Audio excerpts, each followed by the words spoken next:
సభాధ్యక్షులు మండల కన్వీనర్ రంగారెడ్డి గారికి, వేదిక అలంకరించిన సర్పంచ్ గారికి, ఎంపీటీసీ గారికి, మాజీ మార్కెట్ యార్డ్ చైర్మన్ చెన్నారెడ్డికి, గ్రామ పార్టీ అధ్యక్షులు వెంకటేశ్వరకి, ఖమ్మం మండల కన్వీనర్ గారికి, మరియు వేదిక అలంకరించిన పెద్దలకు, ఇక్కడికి వచ్చేసిన వైఎస్ఆర్ కుటుంబ సభ్యులకు ప్రతి ఒక్కరికి పేరు పేరున హృదయపూర్వక నమస్కారాలు. ఆ 3 రోజుల నుంచి ఈ కార్యక్రమం పెడదాం అనుకుంటున్నాం, కానీ 3 రోజుల ముందు అనుకున్నాము, ఆ రోజు వర్షం పడింది, ఆ రోజు ప్రోగ్రామ్ క్యాన్సిల్ చేసుకున్నాం. మళ్ళీ ఈ రోజు అనుకున్నాము, ఈరోజు ఊర్లోకి రావడం ఆలస్యం, వర్షం పడింది. చాలా మంచిది. మనం ఎప్పుడు ప్రోగ్రామ్ పెట్టుకున్నాం అనుకున్నా కూడా వర్షం పడుతుంది అంటే అన్నదే అంటా ఉన్నాడు. ఈయన్నే పడుకొని నిద్రపోతే రాత్రి అంతా వర్షం పడతా ఉంటుంది, ఇబ్బంది లేదు. ఇప్పుడు వర్షం అవసరమైన సమయం కూడా అవసరం. రాజశేఖర రెడ్డి గారు మరియు జగన్మోహన్ రెడ్డి గారు ఇద్దరు ముఖ్యమంత్రులుగా ఉన్న ఆ కాలం ఏదైతే ఉందో రైతులకు బంగారు కాలం.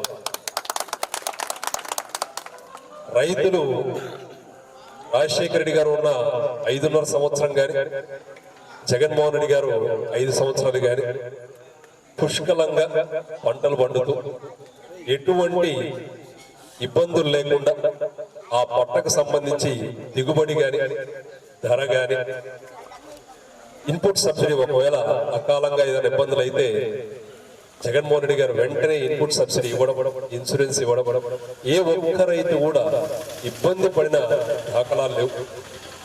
కానీ చంద్రబాబు నాయుడు గారు ముఖ్యమంత్రి పీఠం తీసుకుంటున్నారు అంటే చాలు కరువు మొదలైంది. ఇది మనందరికీ తెలిసిందే. 2014 నుంచి 19 వరకు అది దారుణమైన కరువు. ఆ కరువును తట్టుకునేది కాదు. మరి ఒక్కసారి ఏదన్నా కష్టపడి పని చేయడం చాలా సులువు, చాలా కష్టం. దాన్ని ఊరికనే పారేయడం అనేది చాలా సులువు. ఈరోజు చేస్తున్న పని అదే. 70 సంవత్సరాలు మన స్వాతంత్రం వచ్చిన తర్వాత మొన్న 2019 వరకు మన రాష్ట్రంలో మెడికల్ కాలేజీలు, హాస్పిటల్లో కేవలం 13 మాత్రమే ఉన్నాయి. కానీ 5 సంవత్సరాల్లో 17 మెడికల్ కాలేజీలు, హాస్పిటల్లో సరిపోవడం లేదు, ప్రజలకు సరిపోవడం లేదు. దీన్ని ఖచ్చితంగా కాలేజీని, హాస్పిటల్ని పెంచాలి, ప్రభుత్వ ఆసుపత్రులను పెంచుకోవాలి అని కష్టపడి అన్ని విధాలుగా ఆలోచన చేసి కేంద్ర ప్రభుత్వంతో మాట్లాడి 13 మెడికల్ కాలేజీలు ఉన్నవి అదనంగా 17 మెడికల్ కాలేజీలు తీసుకొని వచ్చి రాష్ట్రాన్ని వైద్య రంగంలో దేశంలో ఎక్కడ లేని విధంగా ముందుకు తీసుకెళ్తా ఉన్నారు. ఇందాక చెప్పిన విధంగా కష్టపడి తన పని చేయడం చాలా చాలా చాలా చాలా కష్టమైనది. కానీ దాన్ని దుబారు చేయడం అనేది చాలా సులువు. ఈ ప్రభుత్వం చేస్తున్నది అదే. 17 మెడికల్ కాలేజీలు అన్ని విధాలుగా తీసుకొని వచ్చి దానికి డబ్బులు కేటాయించి కొన్ని 5 కాలేజీలు పూర్తి చేసి మిగతా అన్ని కాలేజీలు 35 నుంచి 40% కట్టుబడి చేసిన తర్వాత ఈరోజు వచ్చి నా స్నేహితుడికి 1 కాలేజీ ఇస్తాను, నా బంధువుకు 2 కాలేజీలు ఇస్తాను, ఇంకొక మనిషికి 3 కాలేజీలు ఇస్తాను అని వాళ్ళు ప్రైవేట్ పరం చేసి పంచుకోవడం ఎంతవరకు భావ్యమో ఒకసారి ఆలోచించండి. ఈరోజు మనం ఈ స్థలంలో కూర్చున్నాం. ఇది ఊరికి మధ్యలో ఉంది. ఈ ఊరికి మధ్యలో ఉన్న స్థలంలో ప్రభుత్వం తరఫున ఒక మంచి ఆసుపత్రి మనం కట్టామనుకుందాం. మంచి ఆసుపత్రి కట్టి ఇంకొక నెలలో ఈ ఆసుపత్రిని ఉపయోగించుకోవడానికి ఇక్కడ ఉన్న ఈ ప్రాంతంలో ఉన్న ప్రజలందరికీ ఉచిత వైద్యం దొరుకుతుందని అందరం ఆశపడతా ఉన్నాం. కానీ 1 నెల ముందు దాన్ని కాదు మా స్నేహితుడికి ఈ హాస్పిటల్ ఇచ్చేస్తున్నాము, అడుగు పెట్టిన ప్రతి ఒక్కరూ రూపాయి కడితే కానీ ఇంట్లో వైద్యం లేదు అంటే ఒక్కసారి మన పరిస్థితి ఆలోచన చేయండి. దయచేసి ప్రజలందరూ ఇప్పుడు జరుగుతున్నది రాష్ట్రంలో అది ప్రభుత్వ మెడికల్ కాలేజీలో అంటే ఒక్కొక్క మెడికల్ కాలేజీలో హాస్పిటల్లో 1500 పడకల హాస్పిటల్ ఉంటుంది. చాలా పెద్ద హాస్పిటల్. అన్న చెప్పిన విధంగా ఇందాక 100 మంది డాక్టర్లు ఉంటారు. ప్రతి ఒక్క చిన్న స్పెషాలిటీకి ఒక డాక్టర్ ఉంటారు.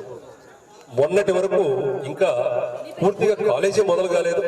మార్కాపురంలో మొన్నటి వరకు 58 మంది డాక్టర్లు ఉండేవారు.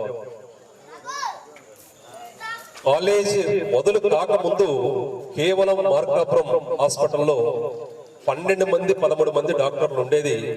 కాలేజీ కింద కట్టుబడి మొదలైన తర్వాత 58 మంది డాక్టర్లు ఒక సంవత్సరం పనిచేసినారు.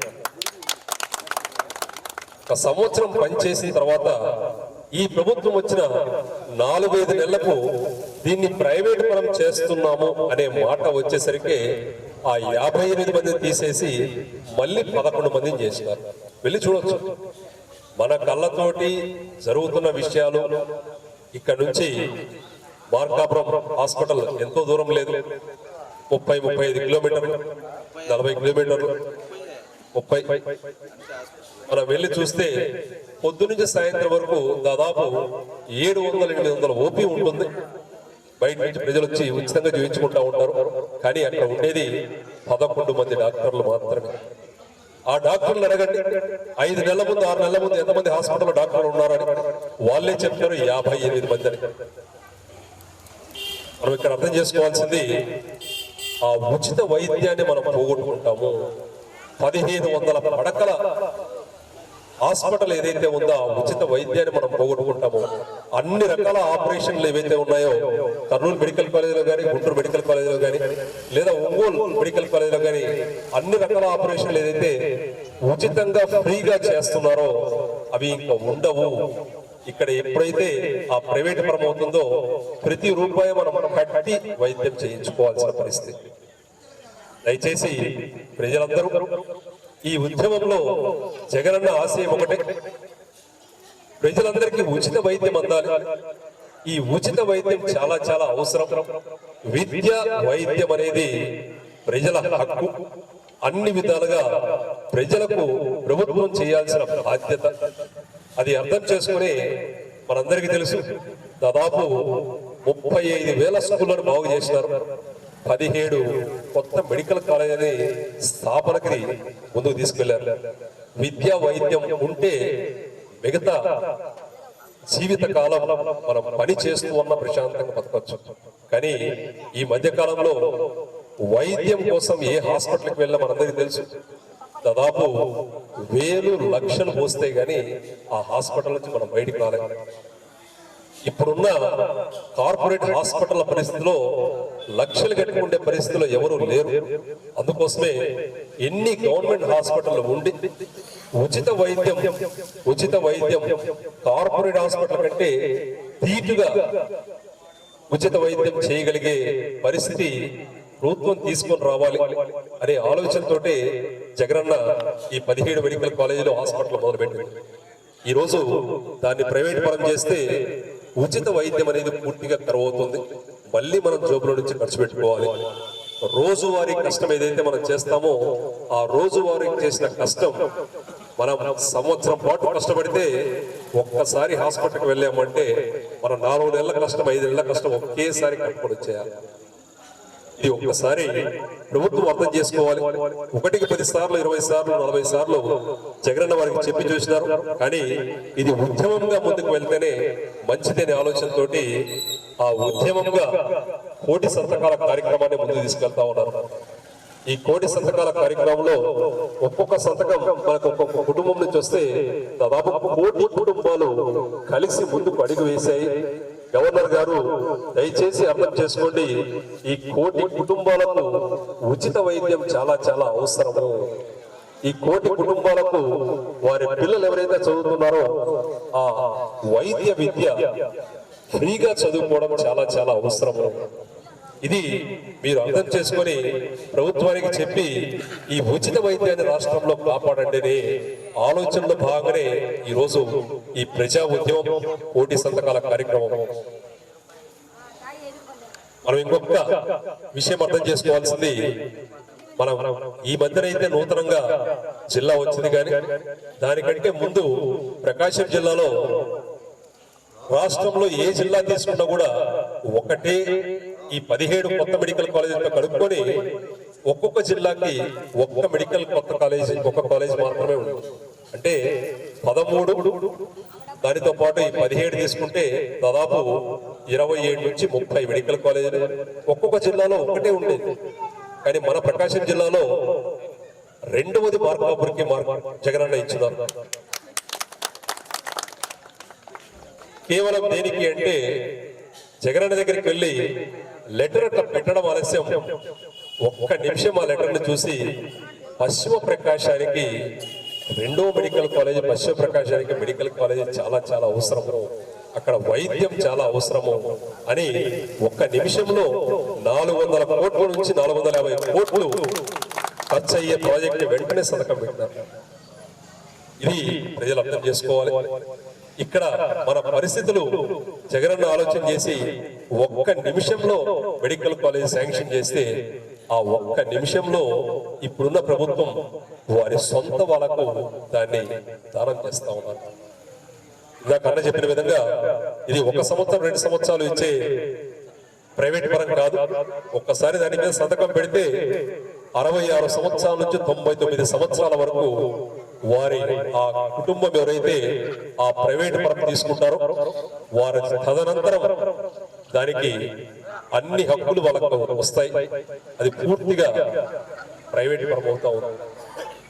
దయచేసి ఇందాక మన ఊర్లో ఏదైతే హాస్పిటల్ కట్టుకొని ఒక్క నెల ముందు దాన్ని ఇంకొక వ్యక్తికి ఇస్తే ఏ విధంగా ఉంటుందో ఆ బాధ ఏదైతే అర్థం చేసుకున్నామో, రేపు మన పశ్చిమ ప్రకాశానికి మొత్తం ఆ ఉన్న మెడికల్ కాలేజ్ ఏదైతే ఉందో ఒక్కసారి ప్రైవేట్ పరమైంది అంటే రూపాయి లేదే లోపలికి ఎవరిని రానియారు. దయచేసి ప్రతి ఒక్కరూ మనకు తెలిసిన బంధువులకు, స్నేహితులకు, ప్రతి ఒక్కరికి ఈ విషయాన్ని చేరవేసి మండలంలో ఎన్ని సంతకాలు మనం సేకరిస్తే అంత మంచిది. ప్రతి ఒక్కరూ ఈ ఉద్యమం ఈ సంతకాల సేకరణలో ప్రతి ఒక్కరూ భాగమై నా వంతు కృషి ఇది, నా వంతు పని ఇది, నేను ఇంతమందికి చెప్పగలిగినాను, ఇన్ని కుటుంబాలకు చెప్పగలిగినాను, ఇది మనకు చాలా చాలా అవసరం. దయచేసి ఈ ఉచిత వైద్యాన్ని కాపాడుకోవాల్సిన బాధ్యత మనందరిది అని మరొకసారి ప్రతి ఒక్కరూ గుర్తు చేసుకొని ఆ పని దిశగా అడుగులు ముందుకు వేయాలని ఆశిస్తూ ఈరోజు ఇంత మంచి కార్యక్రమాన్ని ఏర్పాటు చేసిన గ్రామ అధ్యక్షులు వెంకటేశ్వర రెడ్డి మరియు సర్పంచ్ గారికి ప్రత్యేకంగా ధన్యవాదాలు తెలుపుతూ సెలవు తీసుకుంటున్నాను.